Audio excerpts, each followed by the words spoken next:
Hey guys, what's going on? Juicy here, back again with another South Park Phone Destroy video, and another new card is coming to the game.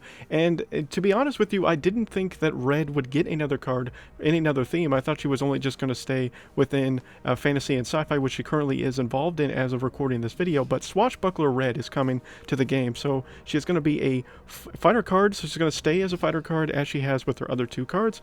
And she's going to have 250 base health, 55 base damage, and a War Cry ability that attracts all enemies in range of her for 10 seconds. So the power range is 6, and the power duration is, of course, the 10 seconds. So that is similar to something like Cyborg Kenny, for instance, if you want a estimation of how long the power duration lasts for. It looks like she doesn't have an insane amount of health, however, so I'm not really sure what the whole attraction is. How many units is it going to end up being? Is it going to be all units on the field? Or, I'm sorry, within that power range of the 6 tiles or whatever, or is it going to be just one individual unit? That's going to be interesting to remember. Shelly was recently added to the game, and Shelly had an ability where it only hit the first unit, or did the knockback of the first unit, or the unit nearest to her with her ability in her ability aura. So this is going to be very interesting to see how Swashbuckler Red does. We're going to be interesting to see how her scaling is as far as her damage and her health, because as she's a fighter card, having this kind of attraction, so similar to kind of like what Zen Cartman does, for instance. Zen Cartman has that ability where he will distract the enemy by pulling them towards him so that that damage can be done. What is the whole purpose of Swashbuckler Red? Is she supposed to be designed to be more to deal with assassin units, to deal with other fighter cards? I'm going to be interested to see what she's actually going to end up benefiting the most as far as her distraction is concerned. She's been added to the adventure theme, so that's a plus that adventure's getting another new card. And as an epic card, it's going to be very difficult to see how good she's going to be until we get her leveled up.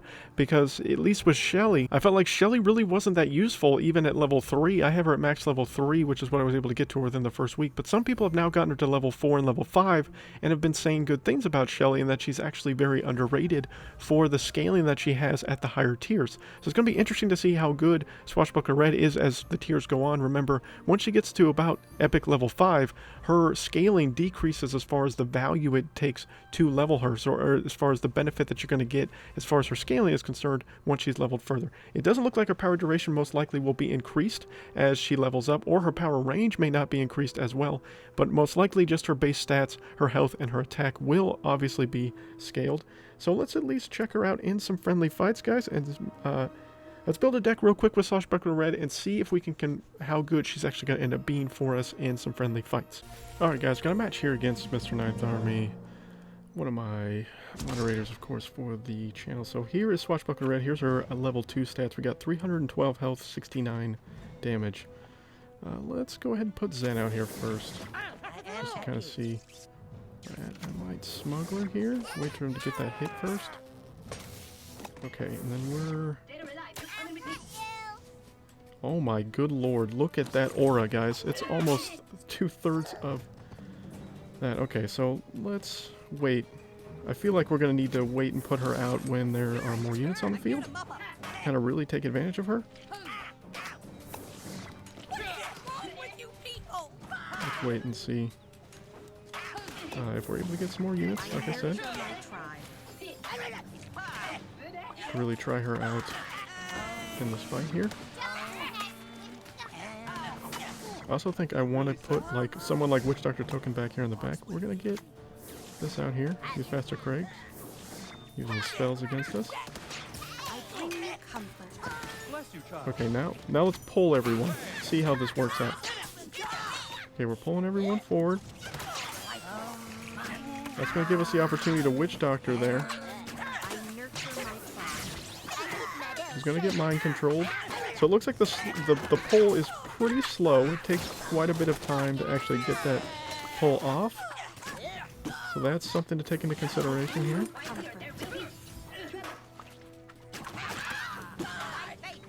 Okay, so the distraction doesn't seem to be overly menacing as far as the fact that it's going to just pull everything in sight immediately. It's going to be a slow, methodical pull, and it doesn't look like it does. It's obviously not going to do any kind of base damage, but it's going to be able to allow some of your other units to kind of take advantage of the fact that everybody's being kind of pulled around it. So that's also something to keep into consideration. So she definitely doesn't look overpowering by any stretch of the imagination, but definitely looks like there could be some value there for sure. and just eliminate that. Even though Zen's not going to really do anything.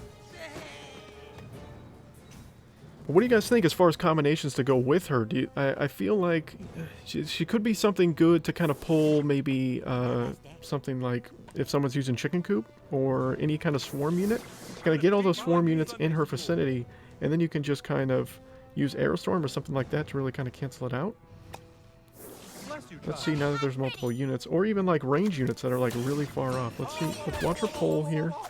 At least it looks like, okay, so people aren't necessarily moving forward, it looks like they're just attracted to attack her and her alone. So that's something in consideration. It's not an actual pull, it's similar to the distraction that Zen Cartman does, is it's like, hey, focus on me, it's not focusing on everything else. So I don't know. I don't know as far as her value, what it's going to be in this meta and whatnot. It's going to be interesting. It's going to be interesting to see how useful she actually is, just based off that exchange alone. I understand that there's going to be other things to take into consideration, other deck strategies that you can have. Alright guys, we'll try another match here with another deck, just to kind of see how she's going to do. Of course we don't have her in our starting hand, because we're trying to showcase a new card. Alright, so we're just going to send Heidi out here. Get kind of a distraction going. Thinking Catapult Timmy. We'll just kind of do slow and steady wins the race here. Get Chicken Coop out here. So I mean, as far as it's concerned for me, I still think that the focus, I think that Swashbuckler Red, one of her big key things that is going to really benefit her, I think is actually going to be trying to focus on using her, so like using the distraction as far as the pull, to then set it up for like Ink and Craig, or set it up for like Stay Many Moons or something like that, to where the focus is derived somewhere else. Use the beam there, not getting too much, still have the swarm going on. Get Open King Bradley out here. Increase our damage of our range units here for a second. Get Ike in here, he should be able to take out Sharon for us.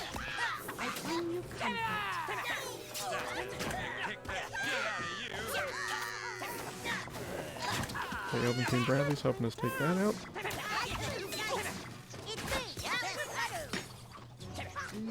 Okay, we lose that nice little buff, but Catapult Timmy, dude, really putting in some solid work for us. Take that out. Got a chance to take out Pope Timmy. Of course, there is Cartman again.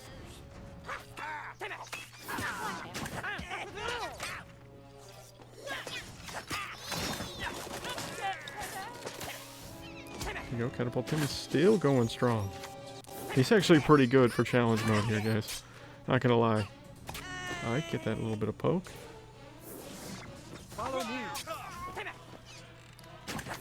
Let's get the attention over here of Pocahontas Randy, so that Timmy can stay alive, stay strong. Then we're able to get Elven King Bradley out here, which should help boost up Catapult Timmy for a second.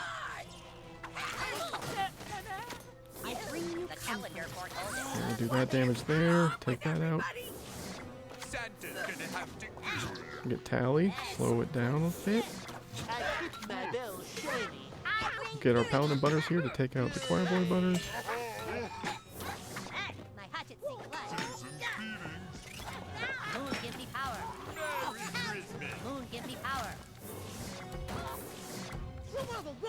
Alright, we still got an Aerostorm here. We can cast. Get rid of Santa. Cox being tanked, so we can use Ike there to put some damage on.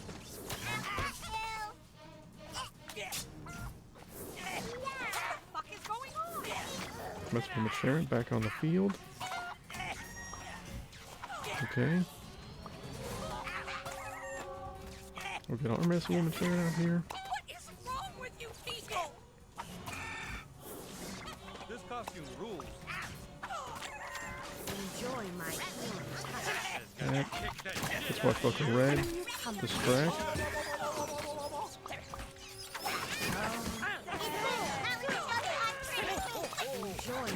Heal her up. Oh, she's gonna go down instead. This is gonna be a draw. I don't know. I'm not saying she's bad by any stretch of the imagination. It's hard to really gauge, again, because epic cards are really difficult in challenge mode to really showcase how good they could actually end up being, just because of, you know, all those different things. But it definitely looks like there could be some interesting strategies you could do with her. It definitely doesn't look like her ability is overpowering. It also doesn't look like she as a unit is just so devastating that she's going to be OP, automatic meta, or anything like that. I definitely think Dragon Slayer Red is the far better choice of the reds currently on as an option. You also have Alien Queen Red. I think Alien Queen Red is still, if you have her to a high enough level, 5 or 6, she can still be very useful for you guys. The poison that is unlimited is very nice unless somebody has Purify, but Purify is not being run a lot in this current meta structure. Power Bind seems to be more of the focused of those 2 energy cost spell cards for Mystical right now. I'm not saying Purify isn't used at all, but it doesn't seem to be as popular, at least in the top 500, I would say. Maybe in the top 50, you would see Purify a lot more, but especially people in like Silver and Bronze Shield, you're probably not going to see Purify at all. So I could see you know, Alien Queen Red being much stronger for you down there. But Dragon Slayer Red definitely seems to be the most dominant one because regardless of her level, she is still an extremely strong unit with her Warcry. This Warcry doesn't seem to be game-breaking, game-altering to the level of some of the other cards. I still like Elven King Bradley being more useful of a unit than what Swashbuckler Red has to offer. But I don't know, maybe we can see her as a much stronger unit down the road. But I also can show you guys, so somebody has actually seen or established what Swashbuckler Red stats would be at max level 7. So I will show you guys that real quick here before we wrap up this video to see if that changes your mind as far as her usefulness in long term, as far as the card's life and that kind of thing down the road when you get her more leveled. Alright guys, so here is her stats as far as Swashbuckler Red at max level 7, 938 health, 208 base damage. So it looks like her power range does not get any bigger and her power duration does not increase like we mentioned earlier in the video. Most likely would not happen, so it's just her base stats get increased, but 938 health and 208 damage. The 208 damage seems to be pretty solid, obviously, for a level 7, but the health doesn't seem to be overwhelming, so it doesn't look like that attraction that she's going to be doing for you is going to be necessarily game-breaking. It looks like she could die fairly easily. At a 4 energy cost, it doesn't look like this is very overwhelming of a card, but what do you think based on her stats compared to other fighter cards, whether or not you think this assessment is accurate? But I don't think Swashbuckler Red is going to be anything game-breaking by any stretch of the imagination. I think she could be useful if used right, but once we kind of get a feel for her, kind of get a better understanding of her, of how she's going to be playing out for us, then we'll kind of know where she's going to be at as far as the meta is concerned right now. So that's going to do it today for the Swashbuckler Red episode, guys. It's just a first look of the card. We'll have much more information on this card going forward once I have more gameplay with it and have a better understanding of the card. But what do you guys think down below of Swashbuckler Red? Do you think she's going to be good or bad, or are you indifferent on her? We're all looking forward to next month and the new theme coming out. That's what I'm more excited about. We obviously know it's going to be heroes. We just don't know what heroes they're going to be. And we know it's going to be heroes because, I mean, come on, guys. We've had comics as the gold material, and the materials just give it away, as well as the card pack art as well from the materials themselves. Let's just be serious. It's going to be heroes. I'm excited that's going to be heroes. I'm praying Professor Chaos is going to be a legendary card for that game, but we'll find out, guys. Hope you guys enjoyed this video. Thank you guys so much for watching, and until next time, guys, my name is Trucy.